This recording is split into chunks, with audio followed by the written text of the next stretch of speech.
안녕하세요. 김성길 목사와 함께하는 예수님 이야기, 이 시간에는 제4단원의 238회가 되겠습니다. 본문 말씀은 마태복음 8장 5절부터 13절을 우리가 한 번 더 읽어보겠습니다. 예수께서 가버나움에 들어가시니 한 백부장이 나와 간구하여 이르되 주여, 내 하인이 중풍병으로 집에 누워 몹시 괴로워하나이다. 이르시되 내가 가서 고쳐주리라. 백부장이 대답하여 이르되 주여, 내 집에 들어오심을 나는 감당하지 못하겠사오니 다만 말씀으로만 하옵소서. 그러면 내 하인이 낫겠사옵나이다. 나도 남의 수하에 있는 사람이요 내 아래에도 군사가 있으니 이더러 가라 하면 가고 저더러 오라 하면 오고 내 종더러 이것을 하라 하면 하나이다. 예수께서 들으시고 놀랍게 여겨 따르는 자들에게 이르시되 내가 진실로 너희에게 이르노니 이스라엘 중 아무에게서도 이만한 믿음을 보지 못하였노라. 또 너희에게 이르노니 동서로부터 많은 사람이 이르러 아브라함과 이삭과 야곱과 함께 천국에 앉으려니와 그 나라의 본 자손들은 바깥 어두운 데 쫓겨나 거기서 울며 이를 갈게 되리라. 예수께서 백부장에게 이르시되 가라, 내 믿은 대로 될지어다 하시니 그 즉시 하인이 나으니라. 아멘. 이 시간에는 하나님의 구원 계획이라는 제목으로 말씀을 나누려고 합니다. 지금 본문은 백부장이 자기 하인을 긍휼히 여기고 또 주님께 찾아와서 치료를 받게 하는 모습을 나누고 있습니다. 참 훌륭한 모습이죠. 하인을 긍휼히 여기는 백부장의 모습, 예수님의 말씀에 대한 절대적 신뢰의 모습을 보여주는 백부장의 믿음, 또 백부장의 믿음을 칭찬하시고 믿음대로 되게 하신 주님의 은혜. 자, 그리고 백부장의 하인을 치료한 것은 다름 아닌 주님의 말씀이라는 것, 말씀이 답이요 치료의 능력이라는 것을 우리가 살펴봤습니다. 자, 이런 내용들을 우리가 좀 잘 기억을 하고요. 그러면서 이 속에서 또 하나 우리가 꼭 기억해야 될 중요한 말씀이 나옵니다. 그게 뭐냐면은 백부장을 칭찬하신 후에 예수님은 이런 말씀을 하셨어요. 10절로 12절까지 봅니다. 예수께서 들으시고 놀랍게 여겨 따르는 자들에게 이르시되 내가 진실로 너희에게 이르노니 이스라엘 중 아무에게서도 이만한 믿음을 보지 못하였노라. 자, 예수님이 백부장의 믿음을 칭찬하셨어요. 그러면은 그 다음에 이제 내 믿음대로 되라, 이렇게 돼야 되는데 예수님 중간에 중요한 말씀을 하셨습니다. 네, 그게 뭐냐면은 11절과 12절이죠. 너희에게 이르노니 동서로부터 많은 사람이 이르러 아브라함과 이삭과 야곱과 함께 천국에 앉으려니와 그 나라의 본 자손들은 바깥 어두운 데 쫓겨나 거기 슬피 울며 이를 갈게 되리라. 자, 이 말씀을 보시면서 여러분들 속에 혹시 떠오르는 성경이 구절이 있나요? 아브라함, 이삭, 야곱과 함께 이런 믿음을 가진 사람이 천국에 들어가게 된다. 이 내용을 딱 보면서 우리가 딱 떠오르는 것은 창세기 12장입니다. 창세기 12장 1절부터 3절을 보면 하나님께서 아브라함에게 갈대아우르를 떠나서 가나안 땅으로 가라고 말씀을 하시죠. 그리고 이제 하신 말씀이 너를 통해서 땅의 모든 족속이 복을 받게 할 것이다. 이것은 바로 예수 그리스도 구세주를 통해서 모든 인류가 구원을 받게 된다는 말씀이죠. 예수님은 지금 그 이야기를 하고 계시는 거예요. 그러니까 예수 그리스도를 믿는 믿음으로 아브라함과 온 세계 사람들이 천국에 참여하는 이 축복을 누리게 되는데 이 백부장과 같은 이런 믿음을 가진 사람들도 이 나라에 참여한다. 네, 이런 말씀을 하신 거예요.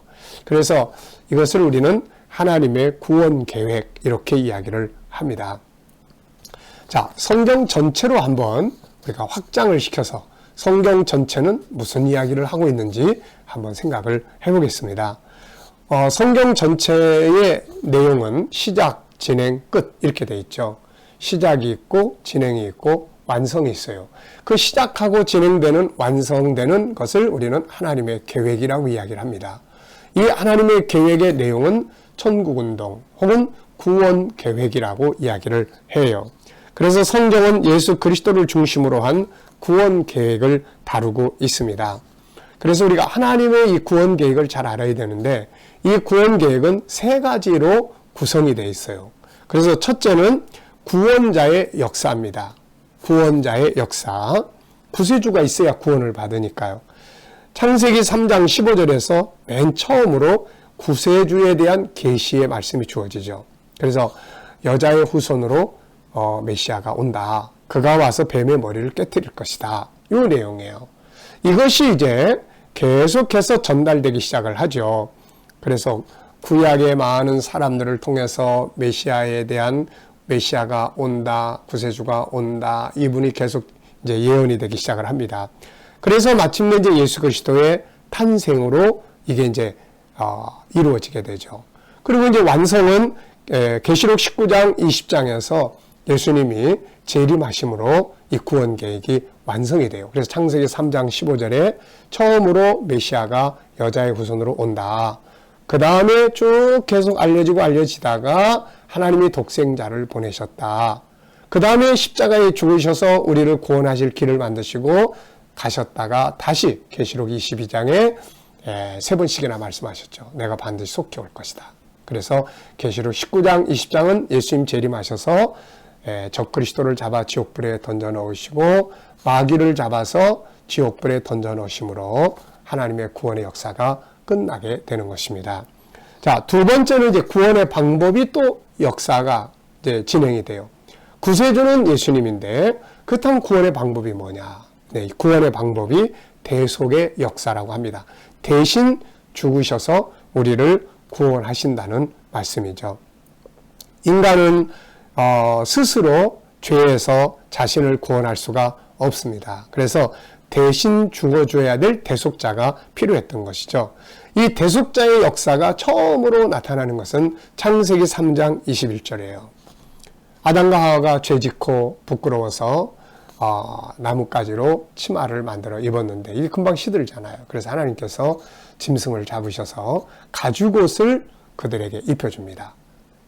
가죽옷 사건. 이거는 짐승이 죽었다는 거거든요. 그래서 이것이 처음으로 대속의 법이 등장을 해요. 그리고 난 다음에 이제 아벨의 제사를 통해서 가인과 아벨의 제사가 왜 가인은 하나님이 안 받고 아벨의 제사를 받으셨어요? 그거는 바로 이 대속의 역사가 가인에게는 없었고 아벨에게 있었기 때문이죠. 그리고 이제 그래서 구약에 이제 아브라함, 노아 이런 조상들은 다 하나님 앞에 나갈 때 이렇게 양을 짐승을 잡아서 피를 뿌려서 하나님과 소통을 했던 거죠. 그러다가 이제 유월절 사건으로 이루어집니다. 애굽의 장자들이 다 멸망당할 때 하나님께서는 이스라엘의 장자를 구원하시려고 대속의 법을 주셨어요. 어린 양을 잡아서 피를 문지방에 바르라. 그러면은 이 피를 보고 죽음의 사자가 넘어간다. 그래서 이것을 유월, 패스오버라고 하죠. 지나갔다. 이런 뜻입니다. 대속자가 있는 집에는 죽음의 사자가 대신 죽은 자가 있기 때문에 그냥 지나 넘어간 거예요. 그리고 마침내 이제 이것이 나중에 레위기의 법으로 주어집니다. 그리고 나서 예수님이 세상에 오시면은 우리의 죄를 대신 담당하실 것이라는 이사야 예언을 거치면서 마침내 예수님이 오셨죠. 그래서 그분이 오셔서 십자가에 죽으시게 된 것입니다. 그래서 창세기 3장 21절에서부터 시작을 해서 쭉 진행돼서 예수님의 십자가에 이르는 사건. 이것을 대속의 역사다. 이렇게 이야기를 해요. 자, 그 다음에 이제 세 번째는 구원의 범위입니다. 하나님은 누구를 구원하실 거냐? 누가 구원을 받는 거냐? 그래서 하나님의 목표는 전 세계 모든 민족이다. 이렇게 보는 것이죠. 그래서 이것이 처음으로 나타나는 것이 바로 창세기 12장 3절이에요. 하나님이 아브라함한테 이런 말씀하셨잖아요. 너를 통해서 땅의 모든 족속이 복을 받게 될 것이다. 이 복은 바로 예수 그리스도를 믿는 믿음 그리고 구원의 복이 되는 거죠. 이때부터 시작해서 모든 선지자들은 세상 모든 민족이 하나님께 돌아와 구원받을 것을 예언하였고 마침내 구세주로 오신 예수님 이 사실을 제자들에게 알려주셨죠. 그것을 그리고 이루게 하셨고 결국 이것이 완성되는 것을 보여준 것이 바로 계시록 7장 9절입니다. 그러니까 창세기 12장 3절에서 하나님께서 아브라함한테 너를 통해서 땅의 모든 족속이 복을 받을 거다. 이 복은 예수 믿고 구원받아서 천국에 들어가는 복이죠. 그런데 이제 이게 완성된 것이 계시록 7장 9절이에요. 각 나라와 족속과 백성과 방언에서 수를 헤아릴 수 없는 큰 무리가 하나님과 어린 양의 보좌 앞에 서서 구원의 노래, 새 노래를 부르게 되는 것이죠. 자, 이것을 가리켜서 우리는 구원의 범위의 역사, 이렇게 이야기를 해요. 자, 우리는 바로 이 계획에 의해서 오늘 우리도 예수 믿고 구원받아 천국 백성이 됐던 것이죠. 그런데 주님은 이 같은 구원 계획에 아브라함, 그 다음 이삭, 야곱과 함께 백부장이 참여할 거다. 네, 이런 말씀을 하신 거예요. 사실 백부장이 예수님께 와서 받은 가장 큰 은혜는 하인의 치료가 아니라 이 구원 계획에 참여하는 천국의 복을 받게 된 것이죠.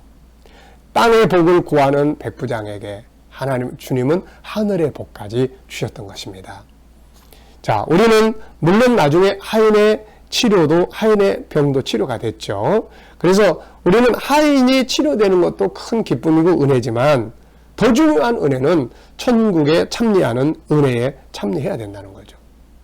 많은 사람들이 이 땅에서 보리떡의 기적에 참여를 해요. 예수님의 기적에. 그런데 예수를 안 믿어요. 그래서 천국에 참여하는 복은 누리지 못하는 경우가 참 많죠. 많은 사람들이 이런 경우들이 있습니다. 참 안타까운 거예요. 그래서 오늘 우리가 꼭 기억해야 될 것은 이 땅에 필요한 복도 중요하지만 더 중요한 것은 아브라함과 이삭과 야곱과 함께 천국에 참여하는 이 복이 가장 중요한 것이라는 것을 우리는 기억을 해야 합니다. 우리가 세상 것들을 얻고 누리는 것도 하나님의 큰 은혜지만 정말 누려야 할 은혜는 아브라함, 이삭, 야곱 그리고 백부장과 같은 믿음의 사람들이 참여하는 구원계획, 천국에 동참하는 것이 정말로 큰 은혜가 되는 것이죠. 누가복음 10장 20절에서는 전도하러 갔다가 귀신 쫓아내고 돌아와서 자랑하는 제자들에게 예수님이 이런 말씀하셨죠. 귀신들이 쫓겨나는 것으로 기뻐하지 말고 너희의 이름이 하늘에 기록된 것으로 기뻐해라. 정말 중요한 건 하늘에 이름이 기록되고 천국에 들어가는 복이죠. 자, 백부장은 정말 복받은 사람이에요. 이방인이었지만 이런 위대한 천국운동에 예수 그리스도를 믿음으로 동참하게 되었고 나중에는 하인의 병도 치료가 다 되었죠. 여러분, 우리 모두가 다 땅의 복과 하늘의 복 함께 누릴 수 있기를 바랍니다. 이 시간 말씀 여기서 마치겠습니다. 감사합니다.